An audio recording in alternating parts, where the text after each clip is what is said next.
Pertanyaan sekarang, saya yakin Tuhan saya Allah, tapi Allah nggak kelihatan. Ada alasan tak kenapa Allah nggak kelihatan? Ada alasannya.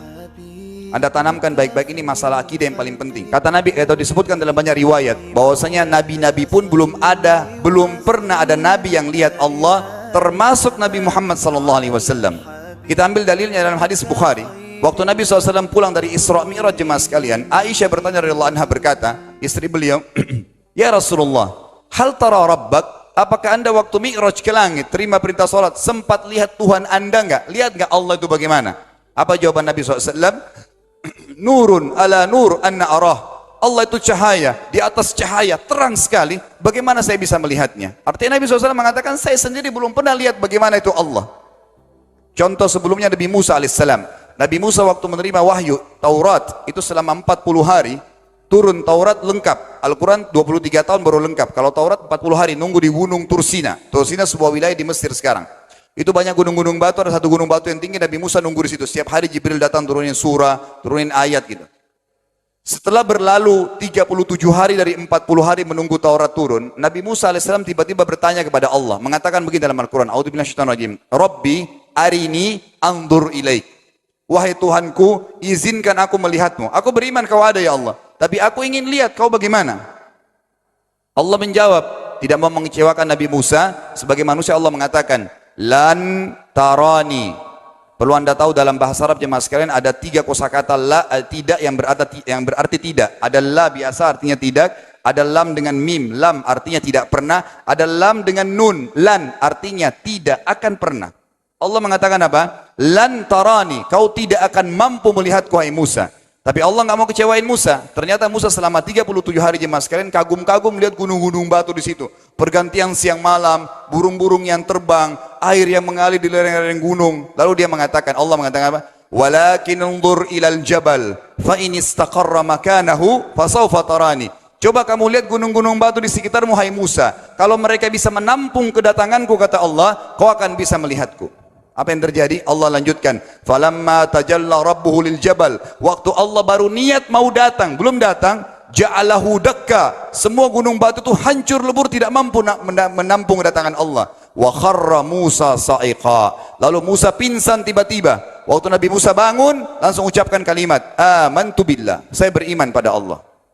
Berarti fakta lapangan, nabi-nabi aja belum pernah lihat Allah. Masih pertanyaan lagi jemaah sekalian, kenapa Allah nggak bisa kelihatan? Saya akan jawab dan tolong ini jadikan sebagai pegangan hidup. Ini landasan akidah kita. Kata para ulama, karena anda kalau sholat, anda mengucapkan satu kalimat yang merupakan jawabannya. Allahu Akbar. Allah Maha Besar. Akbar adalah siga mubalaghah dalam Islam. Sesuatu yang melampaui batas, Maha Besar. Kita terangkan. Kata Nabi SAW, perumpamaan bumi yang kalian tinggali ini dibanding dengan langit pertama di atas kepala kalian, ada 7 lapis langit. Allah mengatakan, sab'an shidada, 7 lapis langit yang kokoh. Alladzi khalaqa sab'a samawatin tibaqa, yang menciptakan langit tibaqa bersusun, 1, 2, 3, 4, 5, 6, 7.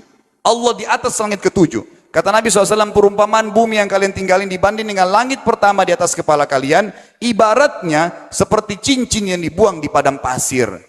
Jadi kita tidak akan pernah bisa melihat ujungnya langit karena kita sangat kecil, dan ini terbukti secara fakta. Apakah anda sudah tahu bahwasanya miliaran bintang-bintang yang ada di atas kepala anda yang jaraknya sekian miliar tahun dari bumi dan sekian miliar tahun lebih besar daripada bumi, sekian miliar kali lebih besar daripada bumi, itu semua berada di bawah langit pertama. Manusia tidak akan pernah bisa memegang langit ini dengan telapak tangannya karena dari sini saja ke Pluto jaraknya 270 tahun. Nggak bakal bisa ada astronot dikirim kena mati di tengah jalan. Jaraknya jauh sekali bintang-bintang dan semua berada di bawah langit pertama. Kata Nabi SAW, di atasnya ada langit kedua besarnya, digabung antara bumi sama langit pertama seperti cincin dibuang di padang pasir. Langit ketiga, 2, 1 dan bumi digabung tiga-tiganya, dibagi langit ketiga seperti cincin dibuang di padang pasir sampai langit ketujuh. 5, 6, 4, 3, 2, 1 dan bumi, 7 digabung, dibanding langit ketujuh seperti cincin dibuang di padang pasir. Dan langit yang luas ini jemaah sekalian dipenuhi dengan makhluk Allah yang lain namanya malaikat. Dalam hadis Bukhari kata Nabi SAW, waktu saya sedang dimi'rajkan ke langit, tidak ada 4 jari pun ukuran di langit yang luas itu, kecuali saya temukan malaikat yang sedang ruku atau sujud, penuh dengan jumlah mereka. Anda tahu malaikat itu ada namanya nama kelompok, seperti Rakib, Atid itu kelompok, di bawah Rakib banyak miliaran malaikat, di bawah Atid miliaran malaikat. Sama dengan Mungkar Nakir, ada memang nama kelompok, Makanya kalau manusia 5 miliar, rakib atidnya 10 miliar. Rakib atidnya 10 miliar. Lalu kata Nabi SAW, di atas langit ketujuh ada Sidratil Muntaha. Besarnya digabung antara 7 lapis langit dan bumi. 8 hanya seperti cincin di bawah di padang pasir. Di atas Sidratil Muntaha ada sebuah lautan yang Allah ciptakan. Lautan itu besarnya digabung antara Sidratil Muntaha, 7 lapis langit dan bumi. 8, 9-9-nya seperti cincin dibuang di padang pasir. Makanya kalau anda baca Quran, anda baca ayat wa kana arsyu alal ma, singgasana Allah di atas air. Ini maknanya. Air adalah ada lautan. Lalu kata Nabi SAW, arsy-nya Allah di atas lautan itu singgasananya Allah. Besarnya digabung antara lautan, Sidratul Muntaha, 7 lapis langit dan bumi. 10-10-nya hanya seperti cincin dibuang di padang pasir. Anda sudah hafal ayat kursi? Apa artinya? Ayat tanda-tanda kebesaran Allah. Kursi itu artinya bukan tempat duduk, tapi tempat pijakan kaki raja di singgasana. Kalau raja ingin naik singgasananya dipijakan kaki, itu namanya kursi. Kita baca apa? Wasi'a kursiyuhu as-samawati wal ard. Pijakan kakinya Allah saja sudah menutupi seluruh langit dan bumi ini. Jadi kita mustahil bisa melihat Allah karena besarnya Allah Azza wa Jal. Tinggal kita tutup jemaah sekalian. Kira-kira, lalu bagaimana saya berhubungan dengan Allah? Jawabannya sederhana. Anda lingkari namanya Allah, ini Tuhan kita. Yang menyembah selain Allah kafir, yang mempartisipasikan Allah dengan makhluknya, masih sembah berhala, kuburan, jimat, namanya syirik. Dua-dua nggak boleh.